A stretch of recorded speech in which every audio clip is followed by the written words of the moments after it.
Aquí estoy, estamos en League of LATAM. Este es el podcast, básicamente el show donde hablamos acerca de la industria de videojuegos en Latinoamérica. Y estoy aquí con mi co-host, Super Robert. Y aquí with my co-host and good friend, Jorge Suárez. Brother, ¿cómo estás? Yeah, muy bien. Thank you for being here, guys. As always, we speak English, we speak Spanish. Why in the world are we going to speak about video games? What makes us someone that's worth to be heard? I think that's one of the things that I wouldn't stop if I were just like seeing like a couple of ugly guys from Mexico actually speaking about video games. What the heck am I going to learn from these dudes? I think we're going to learn our experiences, some of the pitfalls, some of the things to avoid, as well as maybe hopefully they can take some of the tips and the roadmaps that we put ahead of them. Right, and that's because we've been working, trying to do video games and have a Latin American industry actually since 2004. So the story is I had an indie studio. It got bought by Amber. Thank you, Amber. We love you. And now KO is one of the product studios of Amber. All the love to everybody and all the people in the Amberverse. Thank you for being here. And we're working together also in setting up the new contractor studio together. And obviously, Robert here, I'm not going to speak about it. You just tell why you should be here, dude. Tell your story. Well, why am I here? Why you should be here? Amber provides the infrastructure to really help grow, get your foot in the door, working with AA, AAA games. I'm here because I want to live with vivir con videojuegos. Hashtag vivir de los videojuegos. Vivir por los videojuegos. Entonces, yo estoy aquí porque siempre puedo aprender, siempre puedo mejorar, siempre puedo subir de nivel. Entonces, yo ando aquí con Jorge, con otra gente que aquí quedan Amber, con los top, porque siempre puedo aprender. Yo ando haciendo mi estudio, ando apoyando al KO también. Y siempre hay oportunidades para todos. Entonces, that's why I'm here. And if you're looking for an opportunity, sign up. Dude, that's the way to go. That's the way to go. You gotta take the leap. And thank you to Chucky, who's over here behind the camera. Chucky, we love you. Production, Cari, Carlita, everybody in the marketing team. Thank you for helping us out to do this. And let's just start. So we don't have actually a specific sheet of paper with questions today. So why? And we don't have a guest. And we don't have a guest. Oh, what the heck, man? Well, we don't need it. The truth is that we have so many war stories. Stuff happens. Yeah, Stuff happens. And it would be amazing if you guys can actually share this stream and actually put some questions underneath in the comment section. Please remember to subscribe, click in the bell, and if you're in Facebook, Twitter, LinkedIn, and where else? YouTube, obviously. Just please leave us your comments over there, even if it's like constructive feedback, I guess. Please just set it up over there. Why are we speaking in English? I mean, since the very beginning of this show, of this podcast, we were talking about how sad it is that there's actually not a lot of coverage of the indie scene and the Latin American game dev industry somehow abroad. And it's because a lot of people may think, maybe correctly so, that it's non-existent. So is it? It's definitely existent, but I think oftentimes co-dev studios or clients that are outside of Latin America are looking for individuals or studios who speak the language, who speak English. Unfortunately, English is seen as fortunately or unfortunately, English is seen as the language of business. So Jorge and I came together, and that was one of the reasons why we wanted to have this podcast in English, and then or Spanglish, so that Spanglish is the new black, I guess. It's the new it's the new something.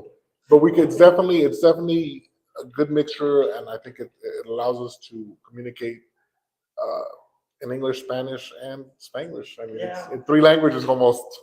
And just to be fair and to be sincere about this, it opened a world for us. I mean, you were born in the States, right? But you're super Mexican, dude. You're back to the torta ahogada place, the land of tequila, mariachi, and beautiful girls. La birria. La birria, right?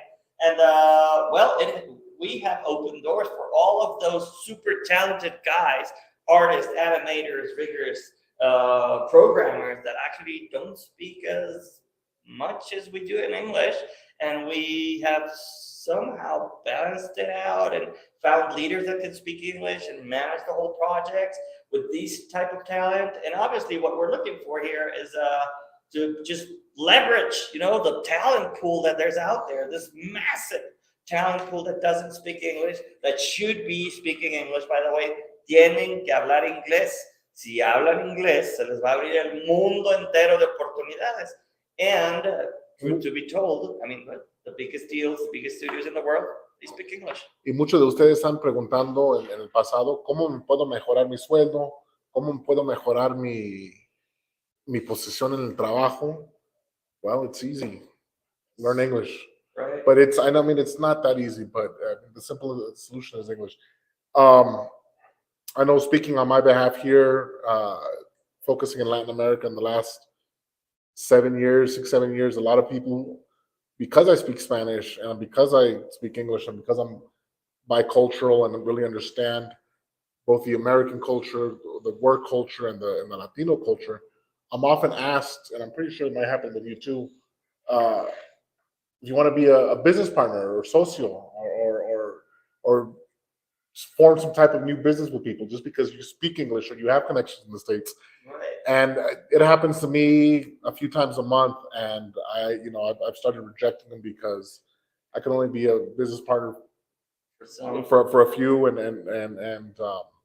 people who are really motivated to drive. So that's just my experience. I don't know about yours. Yeah, well, I wouldn't have been able to just, first of all, start selling our services, because we started in 2004 trying to sell our services. And the nearest thing that we had to selling something related to video games was selling art. So we started at Comic-Con and we started doing comic books and selling art as a service. And then we just kept on transitioning to actually doing a full game development studio, indie studio, right? Because we were like 30 at the top of our game before prior. But the truth is that my mom wouldn't speak to me unless I spoke in English when I was 5. And thank God, Mom, if you're seeing this, I love you. We wouldn't be here without you. So I remember that there's a bunch of people that actually hates us because we're pushing us so hard over here, and we got a system, and we just try to check out who's devoting more of their time to English. And I don't know, it just comes to my mind what this phrase that I heard once, and obviously it's not for everyone, but somebody said, not all speakers are leaders, but all leaders are speakers.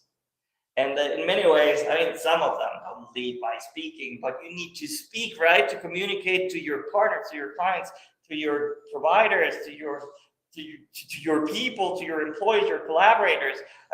Without speaking, your doors are basically closed. And there's another thing that's super important, obviously in BizDev and everywhere else. It's just, if you're like our president that cannot speak even Spanish, that's really, really bad, man. You do not seem coherent. Depending on how fluent you are, a lot of people actually think that you're intelligent, which I'm not. It's just that I talk a lot, maybe. But and that somehow portrays a lot of things about your kind of your kind of culture also that you transmit. If I can relate to you, if I would like to be with you, it's not just the looks. I know that he's handsome, but besides that, he's bright. So that's really, really cool. Jorge, right now, the interesting thing that you just said about your mom talking to you about would only answer you, or would only speak with you when you spoke to her in English here in Mexico. Being born in the States, my dad had something similar. Él nos dijo que éramos mexicanos nacidos en los Estados Unidos. Y si no hablábamos español, nos iba a matar, nos iba a ahorcar. Así nos dijo mi papá, te quiero mucho, en paz descansa, pero así nos dijo. Nos dijo, qué pinche vergüenza que no van a poder hablar con su familia en México. So Spanish was very, even though we were born in the States, that culture, that those roots interesting, have really helped me, not just in my personal life, but also my business life, my professional life. So I really like that. And, talking about English specifically, I know you just said that you push it, you emphasize it here a lot. So do we. Where I work with all the guys that I work with, Hi, Oscar, ¿cómo estás? Hola, Oscar, Jueves, bienvenido. Gracias por estar aquí en YouTube. Abrazo, Oscar. All our guys have to speak English. Everyone has to speak English because we don't know, when we have a client, we have to assign them to a team. They might not have a supervisor with them that can translate. So they have to be able to communicate with that client. Something about, I know that we were talking about, one of the topics that we wanted to discuss today, Jorge, was or is business development. Right, yes. Let's do so.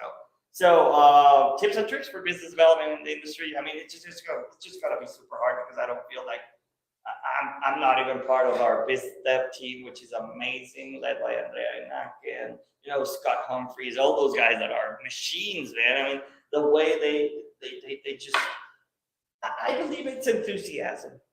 I might be wrong, and I know that enthusiasm goes so long, but it's like the main pillar and the foundation of a good business relationship. When you can transmit enthusiasm, and I know that that's kind of a superpower for me because I got that. I don't know. I got that vibe. But if you don't know your shit, I mean, that's it. That's a dead end, even though you have a lot of enthusiasm. Well, I mean, we were just talking about it earlier. You were talking about Caracultan, and your business cycle was what, a week, 2 weeks? Yes. You were asking me what has been the shortest business, the close cycle, right? For yeah, it took a week. So they were in a hurry, and it was a week. Right now, just we can't close anything out of we're here. I'm not that sure because of all the processes, red tape, whole legal thing, compliance, and obviously it's not like a super small gig. And that's what we had. I mean, we just we didn't have the type of project that we have over here. No, I hear you. Last year we closed the deal in 3 or 4 days, so it was quick, and we just closed one yesterday, and it took 2 months. But it's a lot of negotiation. It's a lot of, like you said, red tape. It's a lot of lawyers, which is great. I mean, it's a great problem to have. But man, I mean, as soon as you start growing, it's a pain in the ass.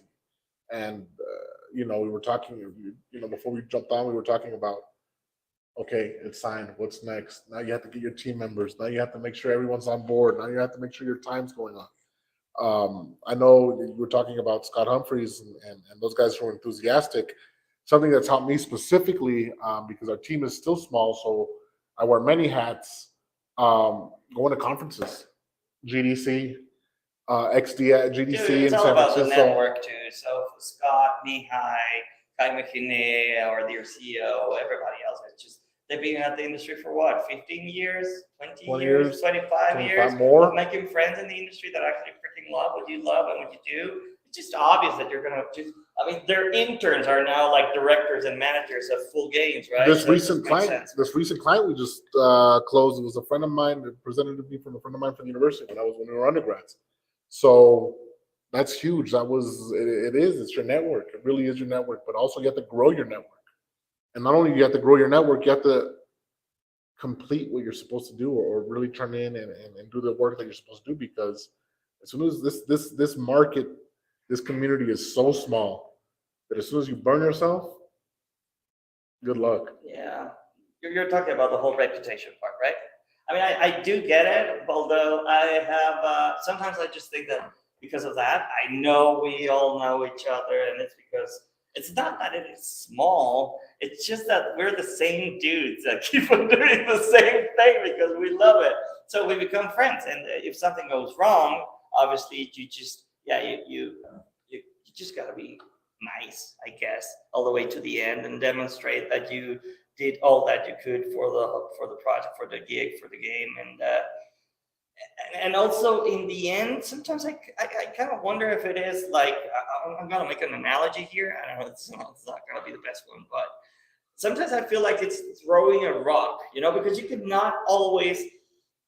You gotta push your boundaries a bit, and you gotta be super careful. I know that I'm not. I've got this entrepreneurial vein, and thank God that Tudor, my boss, our COO, and everybody else just takes care of my freaking entrepreneurial energy somehow. Because sometimes I want to take too many challenges, but on the other side, if you're always pushing like the border side of things, Well, sometimes you're gonna drop, you know, and when you drop, it's like a pebble that goes into the water and it makes all this noise and bad perception, but then it goes away and you can drop another one, you know. It's just if you don't take those risks also because you want to be always on the safe side, I'm not that sure at that. On the safe side, the magic happens, you know. It's just you gotta be uncomfortable enough to feel that you're growing, but not as much as you're gonna freaking fail. You know, it's an educated guess, obviously based in your track record and your team's capability. But that keeps on changing and growing. It's a dynamic kind of thing. So and then also it's a trust issue, right? I mean, I don't trust you. Take a look at this dude. I mean, how can I trust this guy? It's not professional at all. He cusses a lot, right? He's not professional. And you know that, I mean, we can be super informal, but super professional. And I don't know, those kind of, it's always a perception game. Perception management is a bitch in many ways.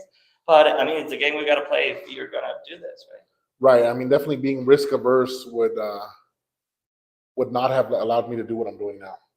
It would not have allowed me to keep growing. I always think it's okay if you mess up. I always think it's, si lo cagas, Sí, la cagas. está bien. Mientras que aprendes, mientras que no lo vayas a cagar lo mismo otra vez. A veces ganas, a veces aprendes. Sí. I always feel like it's not a loss if you learn. I always feel like it's not a loss if you learn. Yeah, well, the problem is that you're losing someone else's time or money, right? And that's when the fuck up becomes like really astringent and hurtful.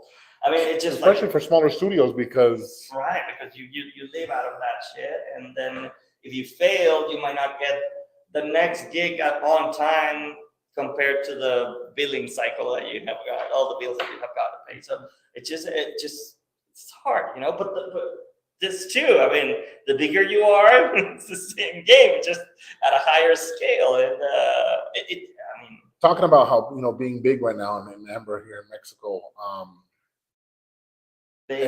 Obviously, we're super small compared to. Right. But Mexico, you guys are massive. Right. If you're comparing, like, all the indie studios are comprised of about something between 10 to 15 guys tops. So that's the average, and it's usually just like 3-4 guys, obviously, right? Not even a DM and a producer. There's just like one producer, sometimes just an artist. There's no game designers at all, which is one of our major weaknesses over here. No formal education for game designers, so that's one of the challenges that we have got in the zone. I'm talking the zone or the location as Latin America, not just Mexico. But we do have some that have some experience and that have worked in really cool studios, like Acquire is the guys that do Horizon Chase that were just acquired by Epic, and now they're Epic Brazil. There's a bunch of people that actually does great games in Latin America, and they don't have a lot of visibility. Yeah. But what I was going to ask you is, specifically here in Amber, being a bigger studio, how is business development here in Mexico for you guys? Oh, well. How are things? I mean, I know there's companies here in Mexico, or there's government entities. What is right? How is the development here? Well, it's just not the same market, you know. I mean, even though in Latin America, I believe that we're like the top. Oh, Evilla18, gracias por estar aquí desde Twitch. Gracias. Pregunta. Hola, buenas tardes. Tengo una pregunta. ¿Qué tan limitada es la industria de videojuegos en México? Saludos. ¿A qué le llamas limitada, mi querido Evilla? Pues sí, limitada si te refieres a la cantidad de oportunidades. Yo creo que muy diferente a como era antes.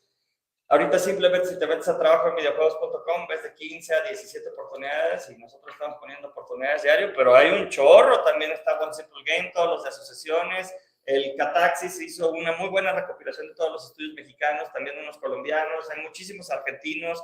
Yo opino que ya hay muchísima más chamba que antes, pero cañón, porque también habemos más güeyes interesados en hacer el negocio. Creo que eso también está padre, o sea, no había tanta gente que se animara a hacer el negocio. Or what do you think? Y sí, no más eso, pero también estamos siempre ando buscando gente talentoso. Entonces, siempre creo que el talento es como los deportes, ¿no? Si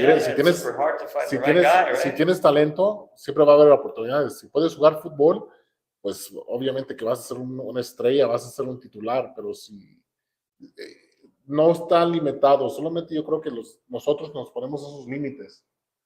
A veces no queremos sacrificar el tiempo, A veces no queremos sacrificar, ¿qué más? No nomás el tiempo, el dinero, cosas así. Entonces, Reputation too. I mean, that's an exchange. That's some sort of, it's not a currency. It's an asset of yours, right? So your reputation precedes you. So if you're someone that has actually this track record of hustle, for example, which is like I believe one of the perceptions that a lot of people has about us. So these guys have not quit have not quit. Sorry, quit. These guys have not quit in. Oh fuck! I'm losing my English there. These guys have not quit in 19 years, right? So I mean, that talks a bit about you, right? I mean, my schedule. I'm up at 6. I'm in front of my computer at 6:30. I'm at my computer until 1:30, 2 o'clock in the morning sometimes.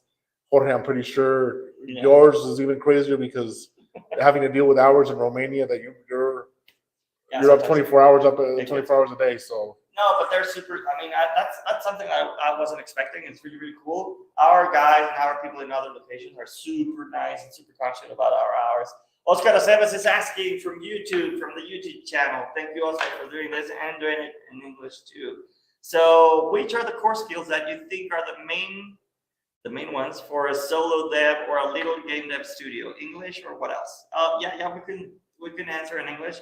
But I'm just worried about the question of Evilla 18 before. Yes, there are opportunities. Sí hay oportunidades. Tienes que buscarlas. Google, ChatGPT, busca una lista de estudios latinoamericanos. Yo voy a estar publicando. Empecé a hacer mi maldito doctorado lo voy a hacer acerca de ventajas estructurales de la industria de videojuegos latinoamericana y las características que tenemos que nos pueden ayudar a que haya un boom aquí también. Y yo voy a estar compartiendo esto contigo. También, por favor, ponte en LinkedIn, búscanos. Yeah. Robert Gómez en LinkedIn. Yo siempre ando buscando talento porque pues nos llegan proyectos y a veces los tengo que llenar y pues a veces está cabrón. Sí, pero por favor métete en LinkedIn y ponte tu portfolio y todo eso porque te voy a encontrar. Y este güey es bien bueno para compartir la parte de talento y en cuanto pues todos lo buscamos a él para eso. Yo ya la verdad quisiera adaptarlo al 100% desde hace mucho tiempo. Todos en Amber lo sabemos. Tú también. Sé que me estás viendo. Entonces, ¿nos pueden poner la pregunta otra vez, por favor? Oscar, gracias. What are the core skills that you think are the main for a solo dev or a little game dev studio? English, and what else? Well, the core skills are, if you're talking about production, I believe that, I mean, this is just like any other business, right? So you gotta care about the comms, so being able to cash flow first. I guess that cash flow is one of the core skills to just do this. Is if you're just getting so little money to survive or money from your day job, right? Because a lot of us started as a second shift after our day job. We started doing games, so having that cash flow management skill helps out a lot, and time skills. So the other one is communication, being able to sell and actually just transmit the message and the intention and that you want to devote your life and that you can give services related to game development. The other one would be systems. If you can set up systems, and systems is not just computer systems. I'm talking about organizational systems, processes that actually help out interoperability. Oh my God, I brought the fancy words. And things that are going to help you complete those jobs. Oscar, I also think that systems and then product, obviously, but there's a bunch of people that actually think that, well, at least that's my point of view. I might be wrong. I can debate this with whomever you want. But there's a bunch of people that think that just by learning how to click on Unity or Unreal or Game Maker and finishing their game, they're going to make it. The product is just one part of the business.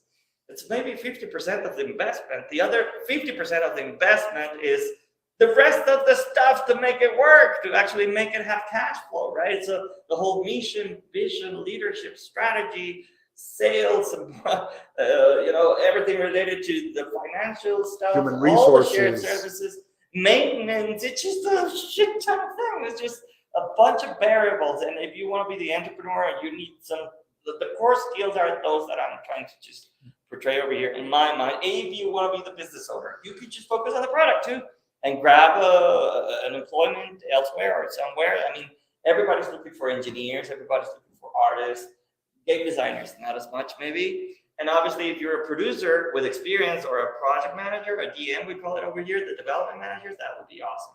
Someone that can actually take care of the P&L, the profit and loss, and the Scrum, just the methodology to deliver, and on the other hand, the quality of the product. That's the producer in our case. And I think, Oscar, I think that question really depends on what your market is, because Right. Yeah, that makes sense, right? because if you're, you said you were a solo or a small indie, maybe your market isn't wanting to go into the US yet. Yeah. So maybe English isn't that important to you. Entonces, es tener un equipo que te va a apoyar. Sí, es un equipo que te va a apoyar, que te va a ayudar a crecer, que te va a apoyar, porque esto es una guerra. Al final del día, esto es una guerra y quieres saber que. Una aventura. Una aventura. Es muy violento el término y es muy delicado. Es una aventura y quieres saber que la gente que está a tu izquierda y tu derecha te van a apoyar. Y a la hora de los madrazos, que sí le van a entrar. Porque creo que también ese es un show, cabrón. O sea, todo el mundo es bien lindo, ¿no, Chucky? No, todos vamos a trabajar. Hasta que se pone. Ganas, hasta que, ay, cabrón, ya no hay dinero y no hay tiempo. Pues hazlo tú, ¿no? Pero pues, ¿por qué trabajo yo tanto y tú no? Y este güey lo otro, no, man. Y todos podemos tener un plan, but Mike Tyson once said, everyone has a plan until you get a punch in the mouth. I love that one. Yeah, although I get it. I was just discussing this with Mihai the other day. It's just like, it's not always just execute, right? But I mean, you gotta have a strategy and a plan helps out a lot. But in my mind, yeah, the nuances are in the execution.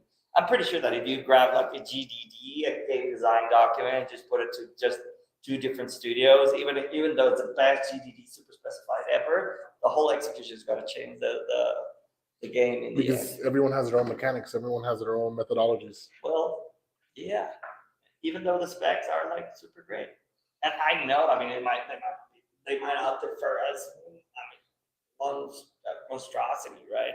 But yeah, I'm pretty sure it's gonna be different, and the whole production experience and the marketing experience is just making the community around the game or the brand or whatever. Just yeah, thank you for the question, Oscar. Gracias por la pregunta. Cisco Maldonado, muchas gracias, Cisco, por estar preguntando desde LinkedIn. Gracias por estar aquí. Why do you think there's a cat versus dog when it comes to devs and producer and marketing folks? That's such a great question, dude. That's a great one. That's a good one. You're living that, right? Interesting. So, cats versus dogs. I believe that what Cisco means, it must be Francisco Tocayo, muchas gracias. Cisco means that producers and marketing are always looking to portray the best product possible, the best quality, you know, the sexiest part of a game. And devs actually get it done, right? So they are the ones doing the poetry of code and, you know, being the interlink in between, or the bridge between art and the game designer and setting up everything in the engine. So I do believe that there's this, if you have got this cats versus dog thing, I think it's also a cultural problem in your team. I mean, it's something that you got to face. You got to all sit down and see, all right, so what's happening, and just clear the space. An allocation about money and resources, correct? Well, it could be, because obviously, just as we said before, so production in the devs are the ones actually producing. They're in love with it's their baby. They work 6, 8, 10, 12 hours in their passion, which is art, for example, for that game, right? And usually producers are also the ones, besides looking for the quality, they usually have like the other role that we were talking about. They need to put like the red line, and you need to stop for this to be profitable and put it in the market, which is what marketing wants. So that's why there's a struggle in between those two forces, because these guys are always wanting to do the best of their craft and put it there. And it's never over. It's never finished. It's never enough. Never perfect. There are always bugs, right? And on the other hand, the producer really wants it out. He's got a lot of pressure from the executive producers or the owners or whatever of the studio. And it might be on a budget. And it has to be. I mean, you cannot keep them going forever unless you're Nintendo, right? So it's just like, I love with that quote. I don't remember from which guy of Nintendo it was. You know, a bad game is always going to be a bad game, but a good game, if you got to wait for it till you get it right, because that's the way to go. Yeah, if you've got unlimited budget, right? I remember it was a super famous Nintendo designer. Shit, I forgot his name. Sorry for that one. Yeah, but yeah, you don't have unlimited resources. You don't have unlimited time. You don't have unlimited money. So that's why we got this cats and dogs struggle in my point of view, and it's good. It's actually healthy in a way, obviously. Communication is key. Right, comms again. You were talking about core skills, comms, which is kind of hard. The bigger the team, the more stakeholders you have, dude.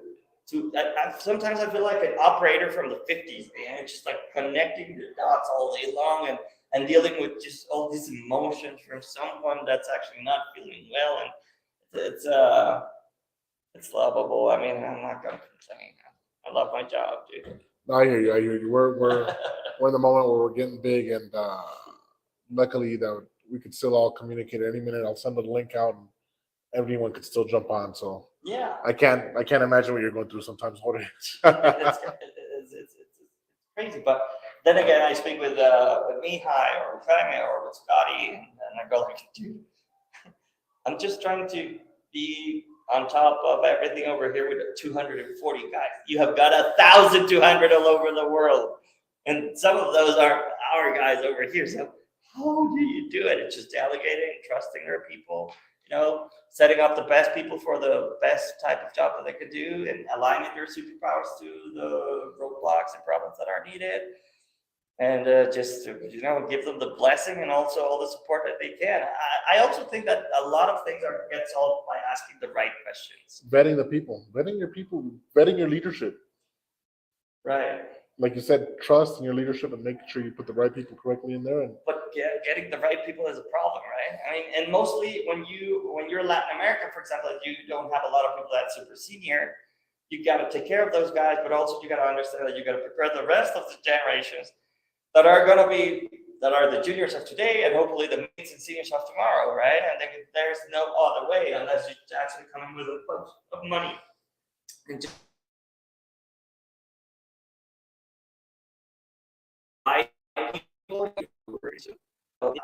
I think it just needs to be sustainable. That's the real challenge in our market. You have never seen us speak in English that much, right? Chido. Muchas gracias por las preguntas. Si alguien tiene alguna otra pregunta, por favor, no olvide poner en los comentarios. Y muchas gracias, producción, por estarla poniendo en pantalla. What else, dude? So tips and tricks, we just stopped to answer the questions. But hey, I'm starting a classical one. I am a solo dev. How can I sell my services, or what's your suggestions in order to sell my time or just get a job? That's one, because that's one type of selling, right?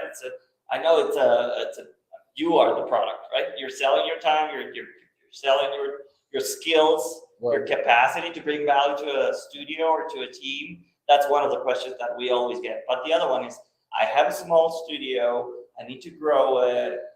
How can I grow it? What would you answer? Well, that solo person, one, I mean, it really depends if they want to incorporate in the team or not. If they want to work in the company or not. Because it's all fine and dandy when, working alone because you want to do your own hours, but yet there's always benefits to having a team. Right. So if you want to be that whole go solo, it's the best way. You jump on a website like Upwork, because there you're selling your skills. People can buy you. You put your price, and then you're able to sell your things. But the bad thing is you're alone. You're alone, exactly. So there's like pros and cons of actually doing everything by yourself. So the pro is that you can be like super fast, and I still believe that it's the worst way to go, man. Sorry, but I gotta confess. I mean, and that's because of my life decisions. I mean, it's just coherent with what I think. So here's what I think. When you're solo and you're just selling your time and everything, all right, you're just thinking about yourself. So what you're thinking just about yourself, that's what you accomplish, to cover yourself. So that's it. And in my point of view, if you just push yourself further, a team, I need to be responsible for the team. Boom. Whom do I need to become in order to be responsible for a team? Oh, fuck it. That stretches your mind and your soul and your heart, It keeps you awake at night. How in the world am I going to sell? Oh dear, I need to just, the payroll is coming. Oh shit, now I got to accomplish this and this and that. Right. And you start to get creative because of the weight that you have got on your shoulders, right?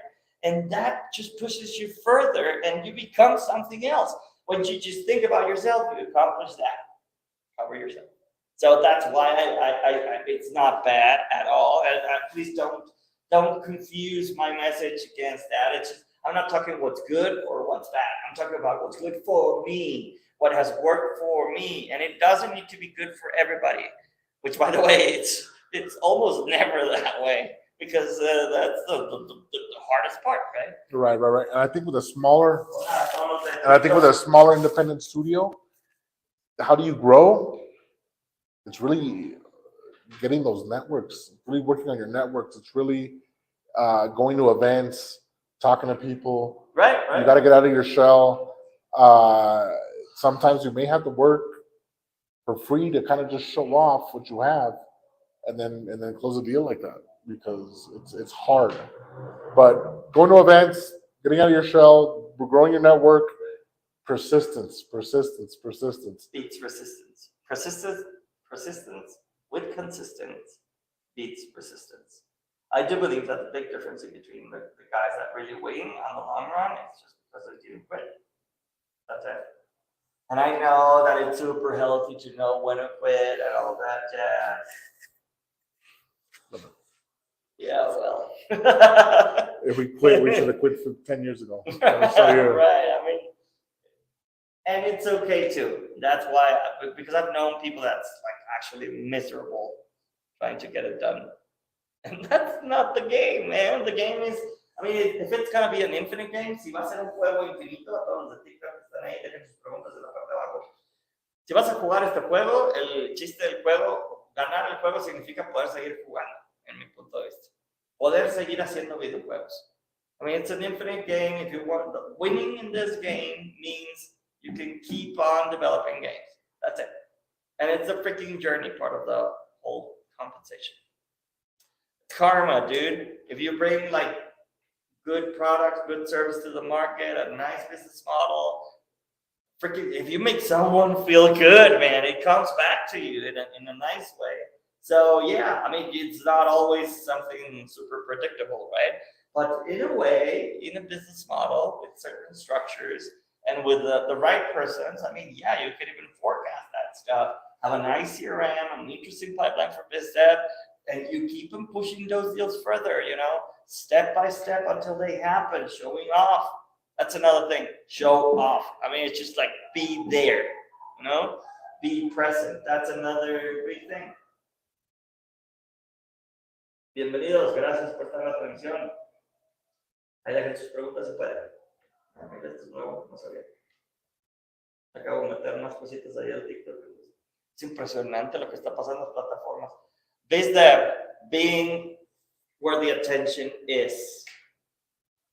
So let's talk about marketing, I guess, or underpriced attention. So what are we doing here? Why are we doing this? I mean, I know that the purpose of this is actually portraying what we have, well, just trying to help out the guys that have been in our situation before. It's different. For Jackie over here, Isaac is different. He's going to be able to just, he's coming to the studio. We had no studio to go to because there was no studio, no physical. I mean, there's a bunch of people that actually work with us that have never stepped into the studio. And they do great work. It's not just coming in, because sometimes I get this comment that we always treat better the people that's here, which is not the intention. It just happens because we're social animals, right? And we don't take turns to talk like in Zoom. Boomers versus Zoomers. True. So that changes a lot also, just like getting to know each other, compartir tiempo con el Jackie, ¿no? Pues que él vea y a veces me va a decir, maldito, yo estaba loco, cabrón, ¿no? Como está jodiendo. No como la gente que conocí hoy que no sabía quién eran. Ya tengo más de un año viniendo aquí y me dices que son unos cabrones chingones que han trabajado con Disney y Marvel y caray. Sí. Pero qué chingo que están aquí.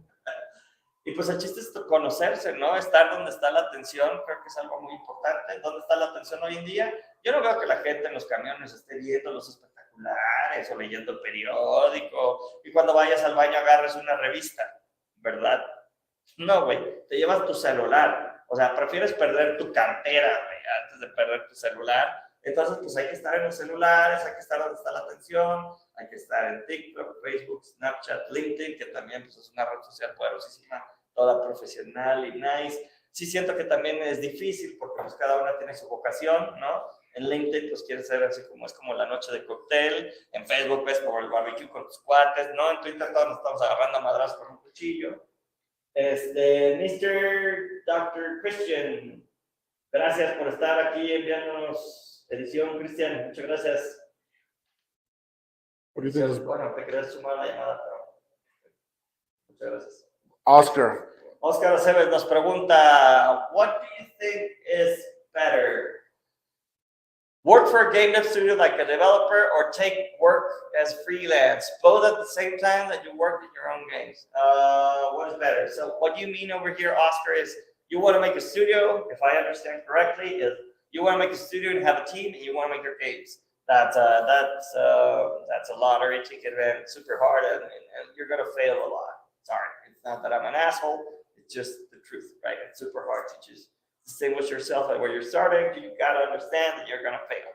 So what I would do, because you're asking also if you should be working as a freelancer, either work as a freelancer or work for a studio while you're doing your game and your indie studio. That's what I would do.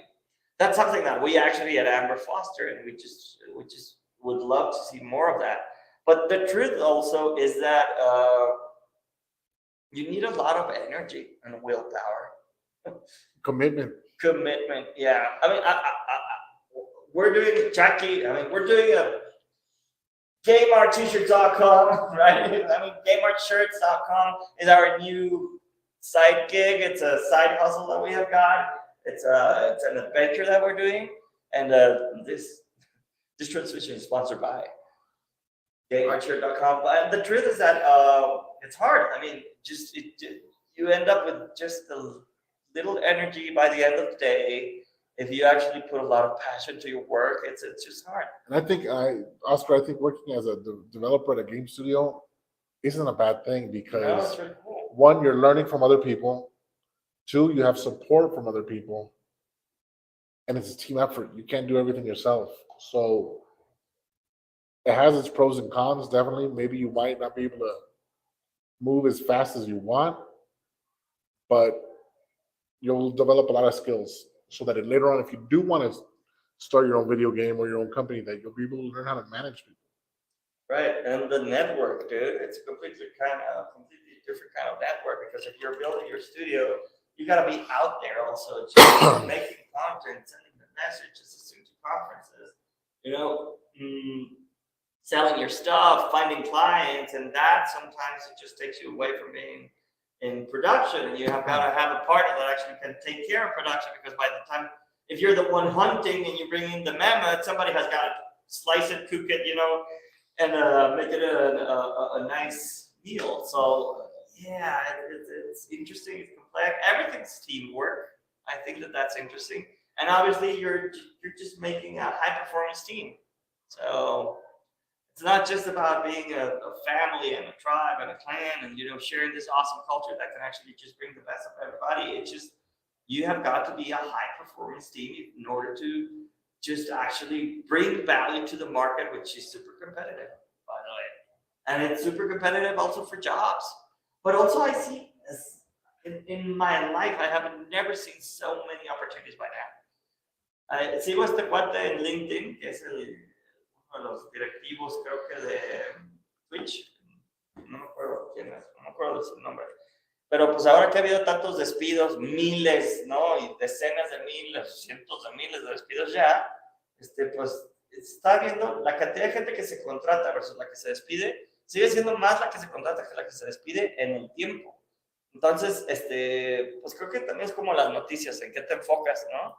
Pero ya cuando ves los números, dices, oye, pues no está tan mal, sí se está despidiendo mucha gente, pero también se está contratando mucha gente. Entonces, creo que sí, por eso mucha gente también deja de ver las noticias, porque dice, ¿para qué me influenció de lo gacho? Mejor me influenció de lo bueno y me enfoco a creer que eso puede pasar y eventualmente eso les pasa, ¿no? Eso sí es cierto. Muy cierto. What were the first video, Osvaldo Lopez Enriquez, what were the first video game projects you started when you were developing alone? That's a good one. Oh, dude, that's a great one. Osvaldo, I came in more as the business development side and strategic partner, so I'm gonna let I can answer that one. Osvaldo. So the first video games project that I started developing alone in my undies, me, myself, nothing else but BuildBox, which back in the day was super new. BuildBox is the engine that I used in order to do the first prototypes all by myself. It's like a PowerPoint for games, kind of a game salad, game maker kind of engine, but it was simpler. And this guy his mission was for everybody to just be able to do hyper casual games. But believe it or not, thanks to that engine, we made 174 games, and we got a gig with the telephone carriers. And back in the day, that was 2010, 13 years ago, and that gave us $15,000 per month. And that's what we used in order to open the studio and keep on pushing it further. So yes, it was me and my undies doing those kind of games, super hyper casual games. And I just reskinned as many of them as I could, trying to understand how the App Store worked, how Android worked, how to market shit. It was super hard. I was all by myself, but the cool thing was that we had the community. We had the... ¿Dónde? 20 minutos. 20? It's a lot, ¿no? Sí, como 10, ¿no? Son 13. 5 o 10 minutos. Teníamos la comunidad de Cara Oculta, que la seguimos teniendo. We still have the community in KO, right? Like comunidad.caraoculta.com, y te lleva al Facebook, o en Facebook ponen Cara Oculta con K, Cara con K y Oculta con K. Y vas a ver, pues aparte de la página, pues la comunidad. That helped us out a lot in order to just be with like-minded people whom I could work with by the time I got the gigs. So that was interesting because I could have like my friends just side to side. I was just telling them, hey, I might be able to land this project, would you be willing to team up for this? And this is what we would earn. This is how I am selling it. Can we just do this estimate together? So you can actually sell without having a company and having a team set up, and you can do it. You can do it. If somebody trusts you, you can do it. We sold games to politicians. We sold games to brands, all the advert gaming that can be done. It's just amazing. And there's a bunch of things that you can start with. You can start copying, just downloading and buying templates from the Unity Asset Store, Unreal Asset Store, and actually tweaking it and putting it out there to see how it behaves, and that will help you out to learn a lot. You can do crowdfunding, Kickstarter stuff. There's a bunch of resources by now. I'm not saying that it's easy, it's just that it's different. itch.io, if you can have a community. There's this guy the guy from Planet Juegos, and they have been building this game for I don't know how many years, and he built a profitable for sure channel on YouTube. I don't know how profitable, but a YouTube channel with thousands of subscribers, and I don't know how his game did, but he now has an audience, and we hear him, and we like his stuff. The next thing that he puts out there, if he puts another one out there, we're going to just be following that story. I think that's important because by now it's not just the code that you can leverage. Not just the game. You can also do media, which is this kind of thing, and leverage that out in order to make a community that could help out your launches. You can do a lot of things nowadays, but you got to put in the work. You got to put in the work. Not the money, the work. That's the most time. important thing. And the work. If you don't have money, you have time. So just face it, sleep less, sleep faster, whatever. More naps. And meditation.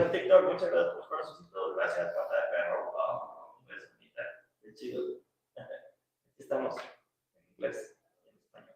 Pocho está aquí. ¿Dónde viene lo de pocho, güey? ¿Tú sabes? No sé, güey. No sé de dónde Honestamente no sé. ¿De dónde vendrá lo de pocho? Güey que habla inglés y español. No, es que Ahí está René Córdoba.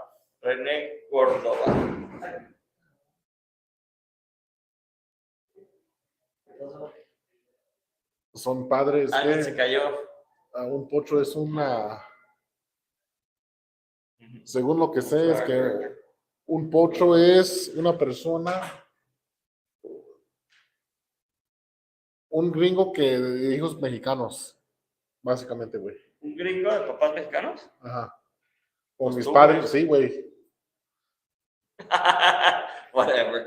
Pues sí, siempre hay como etiquetas para todo, pero sí. Yo siempre, a mí me decían pocholo por lo de papá soltero y pocho porque pues, hablo siempre mitad inglés, mitad español, o mis términos ahí. Hay veces que no me acuerdo las palabras en español. Y hay veces que pues obviamente no, estoy en el chip de inglés y oh shit. Yeah. Sí, es interesante cómo se ha hecho esta cultura de combinarlo, ¿no? Yo siento que a veces hasta cool ya, ¿no? No sé, lo veo mucho ya mucho más en las películas, en los juegos inclusive, son personajes muy específicos, o sea, comprendo que también hay un chorro de estereotipos, pero... Pues no nomás eso, but being able to code switch, así, entrar en... the switch. And not lose tus ideas en cualquier de los languages that you're speaking. So that's a whole other thing. It's kind of a superpower or what? Whatever. I mean, it's just interesting. And it's fun. Bueno, a mí se me hace muy divertido. I like it. I like it. Any other questions before we adjourn? Sign off for this week? Ya vamos a cerrar la transmisión del día de hoy, así que si tienen sus últimas preguntas, por favor, muchísimas gracias por ponerlas. Si nos están viendo, donde sea que nos estén viendo, por favor, sigan a mi hermano Robert Gómez. ¿Dónde te pueden seguir, Robert? En Instagram, Wheels of Steel _1, and LinkedIn, Robert Gómez. And that's pretty much it. Facebook, Robert Pachanga Gómez. Robert Pero Pachanga. ya voy a tener que cambiar eso porque nomás trabajo, entonces va a ser Robert Chamba Gómez. Robert Chamba Gómez. Y acá, pues ya saben, amberstudio.com, amberstudio.com. Please, guys, just look over our career section. We always have like a lot of people to be hired in all of our studios around the world. If you want to keep on following this up, and we have a lot of, obviously, we speak a lot of Spanish over here, so you're going to see a lot of micro content related to what's happening in this studio. We're trying to document everything that we do. We're not being super creative, we're just telling the story of how we're living doing video games. Estamos fomentando esta onda de hashtag vivir de los videojuegos. Si tú amas los videojuegos, si quieres vivir de los videojuegos, porque hay mucha gente que ahorita, no sé, conozco varios de los que han escrito que pues yo trabajo haciendo software asqueroso, software para bancos y ganan muy buena lana, pero prefieren ganar menos lana y hacer algo que importa, que sí va a salir, que les mama, ¿no? Y que les gusta. Conocí anoche, pues ya la conocí hace unos meses, pero conocí un cabrón que estaba en su segundo año de not internship, pero ¿cómo se llama cuando los doctores están haciendo? Sí, bueno, pues es su internado, pero internado. Es el de medicina. Sí, ajá, el internado. Ya estaba en su primero o segundo año y lo dejó, güey. Y ahora está haciendo arte para videojuegos. Qué chido. Güey, pues, y dije... su pasión, ¿no? Y sí, yo le dije... ¿y tus padres? Cambiaste de enterrar tus errores a... Pero, güey, se me hizo chido y le dije, cabrón, no mames, qué huevos. Eso está súper padre. La verdad es que esta es una industria de pasión. O sea, si esto llega a crecer y existir es gracias a la pasión, al amor, de toda la gente que inclusive ya logró hacer un buen negocio de esto en Estados Unidos, en Canadá, en Rumania, en Asia, y que nos está dando la oportunidad de contratarnos y darnos la oportunidad de que como latinos demostremos de qué estamos hechos y demostrar que nuestra cultura puede ser un distintivo, algo que está dentro de los videojuegos que brinda pues, esa innovación que es tan necesaria en esta industria. Muchísimas gracias a todos los que están creyendo en nosotros. Thanks everyone who's actually hearing this and giving an opportunity to someone in Latin America to just develop games with you guys. We love what you love. That's what we're here for, and we're going to keep sharing. We're going to keep sharing, telling the story, and hopefully we'll inspire one or two more Colombians, Peruvians, Argentinians, Chileans, somebody Central else Americans who's actually out there believing that this cannot be done. It can be done. You got this. You just got to have the willpower, and obviously you need the influences to believe that you can. So believe. Gracias a todos por estar aquí. Esto es League of LATAM. Él es Robert Gómez. Y Jorge Suárez. Y estamos aquí para platicar acerca de cómo hashtag vivir de los videojuegos, porque ahorita, pues, bendito sea Dios, eso estamos haciendo. Peace. Muchas gracias a todos. Nos vemos. Cuídense.